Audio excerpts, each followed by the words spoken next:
Bienvenue sur le stand de France Bois Forêt.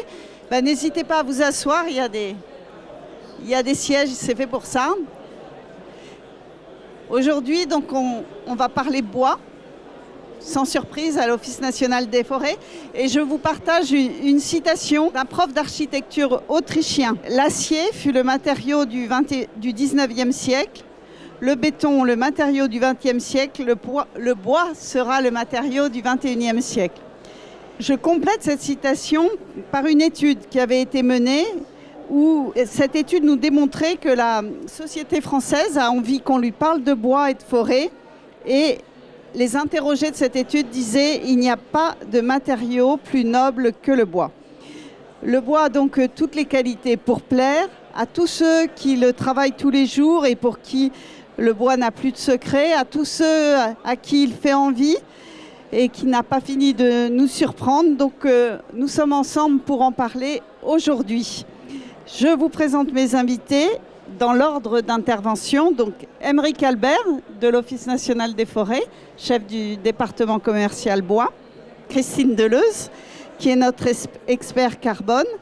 Et Samuel Pourtout, alors il n'est pas de l'ONF, mais il connaît bien l'ONF puisqu'il est architecte et il a été un des deux architectes, puisqu'ils sont deux, à s'occuper de notre chantier, de notre nouveau siège en bois à Maisons-Alfort. Cette conférence va durer 30 minutes, donc chacun aura en gros dans les 6 minutes. Avant de donner la parole aux orateurs, j'ai une question à chacun.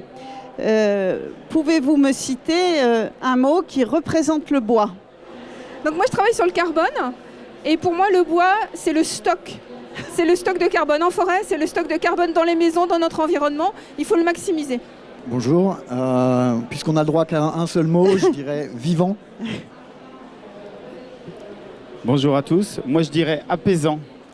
Alors, dans une forêt, avec l'homme, l'arbre devient bois, puis objet, et là commence une seconde vie. En forêt, le forestier va aider à la croissance de ces arbres qui formeront la forêt de demain. Aymeric va nous expliquer comment on travaille à l'ONF et notamment un point qui est, je pense, important à souligner et à partager avec vous, le plan de gestion ou le document d'aménagement. Effectivement, Françoise, le rôle du forestier, le rôle des personnels de l'ONF, c'est d'hériter d'un patrimoine issu de plusieurs générations de forestiers, puisque le temps pour récolter un arbre, c'est plusieurs dizaines, voire centaines d'années. Un chêne, il faut 250 ans entre le moment où le gland germe et au moment où on va récolter parce qu'il sera mûr. Donc le travail du forestier de l'ONF, c'est d'hériter d'un patrimoine, de l'améliorer, de le transformer, de le garantir et de le passer aux générations successives. Tout ça, on ne le fait pas de génération en génération sur notre beaux idées. On a des documents, le document de gestion, nous on appelle ça un plan d'aménagement. C'est un document qui dure 20 ans et qui permet de guider le forestier dans les interventions qu'il va faire, d'amélioration et de renouvellement des forêts. Donc on a un document assez précis pour chaque forêt en France qui guide les interventions du forestier. La difficulté, c'est que le temps du forestier et le temps de la forêt, c'est pas le temps de l'homme, puisqu'on travaille sur du temps très long et on ne voit jamais réellement le fruit final de notre travail. Il y a un point, je pense, qui est important à éclaircir, parce que souvent, dans les idées reçues, c'est est-ce que c'est le marché qui va dicter les coûts ? Non, évidemment. Évidemment que non, dans le cadre des gestions durables des forêts, on n'est pas à l'écoute du marché. C'est notre sylviculture, le fait de renouveler la forêt, de l'améliorer, qui nous permet de récolter du bois. Et c'est ce bois qu'on récolte, qu'on propose ensuite au marché. En forêt publique, à l'ONF, on a des plans de récolte annuels et c'est ce bois-là qui est proposé ensuite aux industriels du bois. Ce n'est pas le marché qui demande le bois, c'est la forêt qui met à disposition du bois issu de sa croissance pour les industriels qui travaillent ce produit. Le bois, l'ONF le vend à ses clients. Peux-tu nous exposer la typologie des clients ? Peut-être aussi un point important sur l'aspect vente aux particuliers qu'on ne fait pas. Alors effectivement, pour faire une sylviculture, il faut que les arbres soient coupés. Et comme vous l'expliquera Christine juste après, l'idéal c'est que ce bois-là il soit utilisé, valorisé pour avoir une seconde vie et pour être utilisé le plus noblement possible. Donc l'ONF récolte 12 millions de mètres cubes de bois par an et les vend à des professionnels. On ne vend pas de bois aux particuliers, sauf cas très particuliers. On le vend à des professionnels, des scieurs, des fabricants de panneaux, des fabricants de papier, des industriels de l'énergie qui vont utiliser et valoriser ce bois petit à petit. Ce qui est intéressant aussi, c'est de dire que le bois, c'est un matériau très local. Il est produit à un endroit et il est consommé dans sa grande majorité localement. En forêt publique, à l'ONF, 45% du bois qu'on vend est utilisé dans le même département d'où il a poussé. 76% dans la même région administrative, 94% en France et 100% au sein de l'Union européenne. Et l'Union européenne, c'est les pays frontaliers de la France. Donc c'est vraiment une utilisation très locale de la matière qui est réalisée. Dans les médias ont souvent été évoqués les exports en Chine. C'est une réalité, on ne va pas se le cacher, mais qui n'est pas tout à fait conforme pour la forêt publique. Effectivement, on a la chance en France d'avoir les plus beaux chênes qui existent sur Terre. C'est un fait, il n'y a pas à discuter. On a une sylviculture historique qui fait qu'on a des chênes exceptionnels et qui ont un intérêt en termes de fabrication, que ce soit pour des tonneaux, pour faire du parquet. C'est un peu le produit de luxe. Les Chinois et même l'Asie globalement sont intéressés par ces produits-là. Simplement, on a mis en place un dispositif en forêt publique depuis 2015 qui vise à privilégier les transformateurs européens pour ces chênes-là. Donc nous, en forêt publique, les chênes sont d'abord transformés au sein de l'Union européenne, puis éventuellement exportés sous forme de produits finis. Mais vraiment, la logique, c'est une transformation la plus locale possible pour éventuellement, après, en produits finis, être transportés. Tu as parlé des chênes. Quels sont nos beaux bois en France et de quelle région viennent-ils? Alors, je vous ai dit, moi, le chêne, c'est le roi des forêts. On est un peu chauvin en France, et à l'ONF en particulier, mais on a les plus beaux chênes du monde. Les plus belles chênaies, vous les trouvez dans le centre. Tronchet, c'est connu.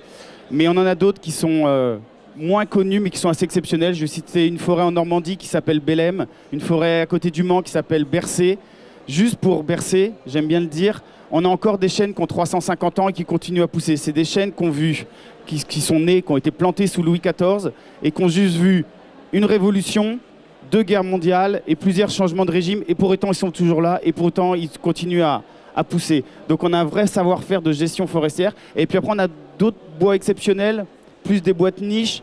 Mais j'ai fait quelques années dans le Jura et on a des épicéas dans le Jura qui servent à faire des violons de résonance exceptionnels qui sont reconnus dans le monde entier. Donc on a un peu partout en France des bois de taille ou de qualité exceptionnelle. Il y a un autre bois pour le violon, un autre bois précieux.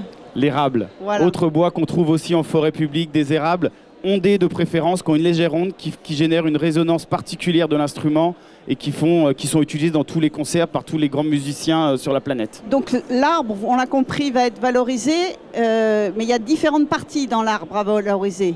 Globalement, 3 parties dans l'arbre et toutes les parties de l'arbre sont valorisées. Vous avez le tronc, qui est le bois le plus noble, la partie la plus noble, qui sert à faire des produits exceptionnels, qui est utilisé dans la tonnellerie, dans la construction, dans l'aménagement extérieur, intérieur, dans vos parquets, dans les voies de chemin de fer. Donc on a vraiment le bois d'œuvre. Ensuite, on a le bois qui est un petit peu de moins bonne qualité. Christine vous montrera un petit bout de bois tout à l'heure, mais c'est du bois qui sert à fabriquer des panneaux, aussi utilisé dans la construction, et du papier. Alors il y a des gens qui me disent on consomme de moins en moins de papier. Oui, on consomme de moins en moins de papier pour lire. Par contre, on consomme de plus en plus de papier ou de carton pour transporter nos colis, et aussi tout ce qui est papier hygiénique, sopalin, papier toilette et ainsi de suite, c'est quand même fait à partir de bois, donc on consomme au quotidien énormément de papier. Et enfin, le dernier usage et la dernière partie de l'arbre, c'est les branches, qui servent à se chauffer, à faire de l'énergie, sachant que en forêt publique, on est très vigilant à ça, on n'utilise pas 100% de l'arbre, on laisse les parties au bout, les rameaux, les toutes petites branches avec les feuilles, les bourgeons, parce que c'est là où il y a les minéraux les plus importants et qu'on souhaite que ces minéraux-là, ils restent en forêt pour réapprovisionner le sol, pour permettre de faire plus tard d'autres générations d'arbres. Donc on utilise le bois le mieux possible, toujours en privilégiant l'usage le plus noble, le bois d'œuvre pour la construction, puis le panneau, le papier, puis l'énergie. C'est vraiment important pour nous, mais ça, je pense que Christine va en reparler. Merci Émeric. Effectivement, dans le bois d'œuvre, ce qui est intéressant, on a dit l'arbre est coupé, et c'est que le stockage du carbone, qui aura commencé quand l'arbre est en forêt, va continuer. Donc la forêt a ce rôle de réservoir à carbone grâce à son stockage. Christine, comment la forêt stocke le carbone ? L'arbre, en fait, c'est quand même quelque chose d'extraordinaire parce que grâce à une réaction de photochimie, ça utilise l'énergie du soleil.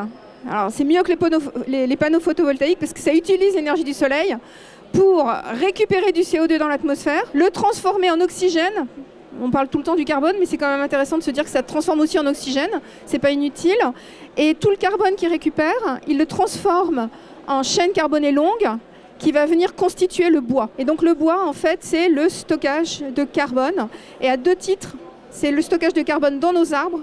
Il y a 2,8 milliards de tonnes de carbone dans les forêts de l'Hexagone, avec l'ensemble des arbres, les racines et puis le sol. Et en même temps, derrière, chaque fois qu'on coupe un arbre, qu'on va transformer cet arbre, qu'on va l'envoyer dans les charpentes, dans les parquets, dans les meubles, dans tout notre environnement, on va continuer à stocker du carbone. Et donc, on va prolonger ce rôle de pompe à carbone que réalisent nos forêts et le bois derrière qu'on utilise. Donc, on dit souvent que la forêt a un rôle de puits de carbone. Qu'est-ce que cela veut dire? Puits de carbone, en fait, c'est un terme qui est très mal choisi. Puis, en fait, quand on voit l'image d'un puits, on se dit c'est un trou. Et ça va être magique, ça va être des molécules de CO2 qui vont venir disparaître dans ce trou. Et en fait, puits de carbone, ça veut dire quoi? C'est l'augmentation du stock de carbone en forêt. Donc je vous ai dit, le stock de carbone, il est incroyable en forêt. Pourquoi il est incroyable? Parce qu'on a eu une augmentation de la forêt française, de l'Hexagone, qui est colossale. En fait, depuis 1850, on a eu un doublement de la surface forestière. On était à 15% de forêt en France en 1850. On avait 75% quand même de sol agricole. Les énergies fossiles ont permis de rendre l'agriculture beaucoup plus efficace. Les sols agricoles ont reculé, la forêt a progressé. On est aujourd'hui à 30 et quelques pourcents de surface forestière en France. Donc on a un doublement de la surface et on a un triplement du volume sur pied. Et c'est cette augmentation qu'on appelle finalement le puits. Et dans les années 2015, ce puits, il était énorme parce qu'on continuait à avoir une augmentation du stock de carbone en forêt. Et cette augmentation, elle était de l'ordre chaque année d'environ 15% des émissions de gaz à effet de serre de la France. Donc c'était énorme. C'était énorme. Et aujourd'hui, en fait, on a un ralentissement de l'augmentation du stock. On a toujours un stock qui augmente, mais on a un ralentissement de l'augmentation du stock. Donc c'est pour ça que le puits, c'est un mauvais terme. Mais quelque part, les forêts continuent quand même à jouer ce rôle de stockage. Et comme tous les clichés ont la vie dure, ça va être dur de changer cela. Tu as commencé à l'évoquer. Pourquoi les forêts sont invoquées comme une des solutions face au réchauffement climatique? Elles sont évoquées quand même comme une solution importante, parce que d'abord, elles continuent. C'est pas la solution. Non, c'est pas la solution. De toute façon, dans toutes les solutions qui sont évoquées aujourd'hui, il y a une solution cruciale qui est de réduire nos émissions. Ça reste important. Au niveau mondial, en fait, par rapport à l'ensemble des émissions qui sont faites chaque année par les énergies fossiles principalement, on n'en a que la moitié qui est recaptée par la Terre, la moitié dans les océans, la moitié dans les forêts. Mais donc déjà, on voit bien que la forêt a un rôle important parce qu'elle permet d'atténuer de 1/4 les émissions fossiles que l'on fait. Mais il faut qu'on réduise nos émissions fossiles, il faut qu'on garde cette capacité des forêts de capter ce carbone. Alors après, ce rôle de pompe à carbone, il est essentiel à maintenir et on le maintient de 2 façons. On le maintient en gardant des forêts saines et en bonne santé pour qu'elles continuent à pomper du CO2. Et puis après, on fait perdurer le stockage de carbone qu'on a dans le bois en utilisant ce bois de manière longéville, c'est-à-dire dans des matériaux. Et plus on utilise des matériaux qui vont avoir une longue durée de vie, plus on aura un effet sur l'atténuation. Donc c'est très important parce qu'en fait, tout citoyen a une action à faire. On a 4 fois moins de carbone dans notre bois autour de nous que les Canadiens, par exemple. Donc on a une petite marge de progression. Et quelque part, c'est important, tout le monde peut le faire, c'est-à-dire mettre plus de bois dans sa construction, utiliser plus de bois dans les meubles, et puis garder plus longtemps les meubles. Et puis quand à la fin de vie, on ne veut plus les avoir, ces meubles, les recycler. Et par exemple, le papier, il a une durée de vie peut-être assez courte, le carton, il a une durée de vie assez courte, mais il le recyclait énormément de fois. Donc en fait, il a quand même une durée de vie assez longue. Et puis encore plus, le bois, il est un peu incroyable comme matériau parce que Émeric a parlé de tous ses usages.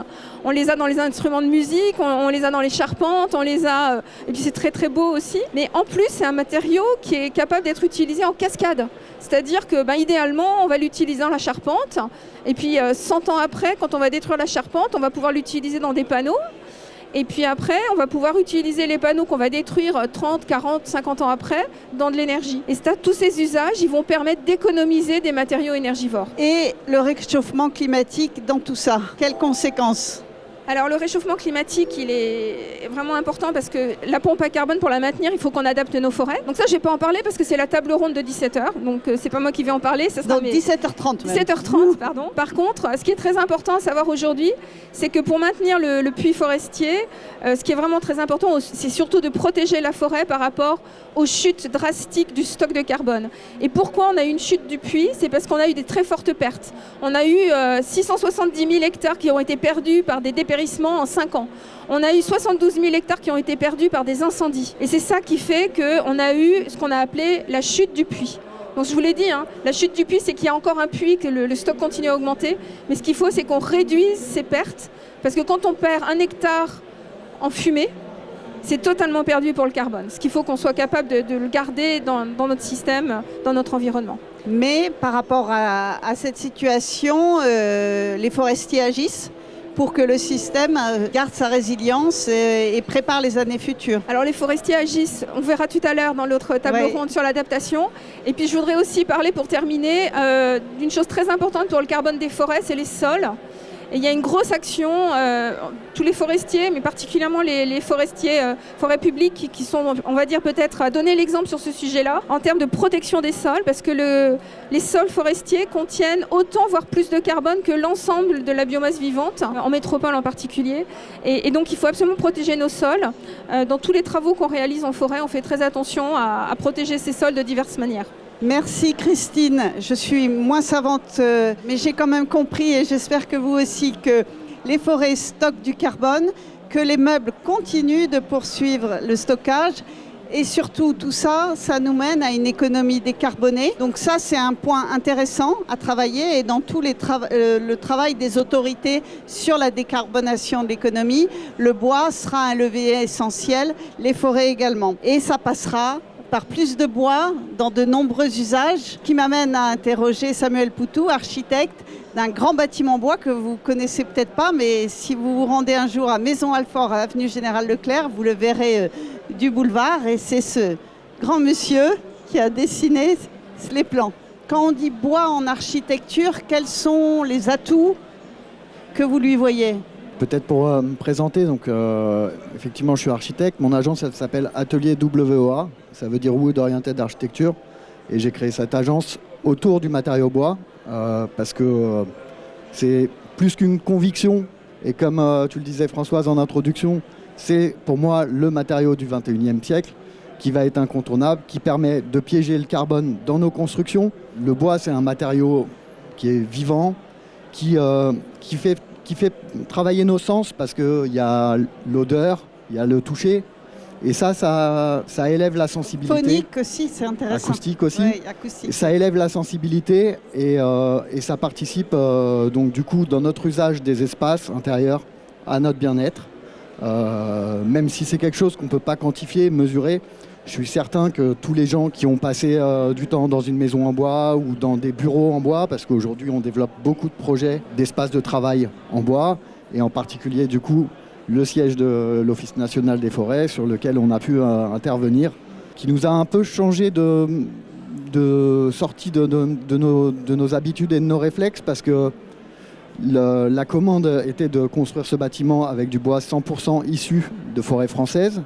Et c'est vrai que la filière, elle est en retard par rapport à nos voisins européens. Il faut se le dire, notamment la filière industrielle, de transformation. Et on a besoin de projets comme ça qui sont moteurs pour fabriquer une demande et permettre à des industriels de développer les outils pour transformer ce bois français plutôt que de le vendre aux Allemands et de le racheter avec la valeur ajoutée chez eux, quoi.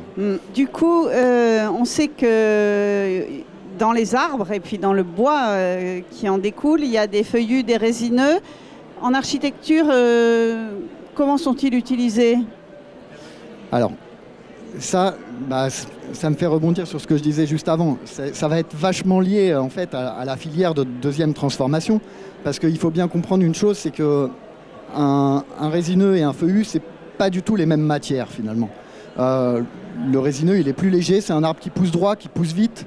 On peut l'utiliser, l'usiner à la chaîne facilement.